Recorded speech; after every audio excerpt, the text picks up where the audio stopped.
இன்னைக்கு எனக்கு மட்டன் சாப்பிடணும் போல இருந்தது. ஸோ அம்மாகிட்ட சொல்லியிருந்தேன், "அம்மா மட்டன் சாப்பிட்லாம்" அப்படின்னு சொல்லிட்டு. ஸோ அதனால அம்மா வந்து கடைக்கு மட்டன் ஷாப்க்கு கூட்டிட்டு போயிட்டு, ஸோ மட்டன் அங்க வந்து வாங்கிட்டு, ஸோ மட்டன் வாங்குறதுக்கு முன்னாடி அது என்னது அது ஃப்ளஷ்லலாம் நீங்க சீல் போட்டிருக்கீங்கன்னு கேட்டேன்.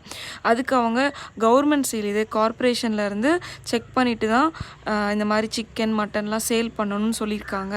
அதனால தான் இந்த மாதிரி அப்படின்னு சொல்லியிருந்தாங்க. ஓகே ஃபைன், நல்ல ஐடியா தான் இது அப்படின்னு சொல்லிட்டு மட்டன் மட்டும் ஒரு 3/4 கிலோ மட்டும் நாங்கள் வாங்கிட்டு வர வழியில் செம்ம பசி. ஸோ அப்படியே வந்து ஜூஸ் கொஞ்சம் குடிச்சிட்டு அப்புறம் கொஞ்ச நேரம் பேசிட்டு தென் வீட்டுக்கு வந்துட்டோம். ஸோ அம்மா நல்லா குக் பண்ணியிருந்தாங்க. நல்ல ஒரு செமி கிரேவி மாதிரி மட்டன் வச்சுருந்தாங்க. அதுக்கப்புறம் வந்து ரசமும் கொஞ்சம் வச்சுருந்தாங்க. எனக்கு இந்த காம்பினேஷன் ரொம்ப பிடிக்கும்.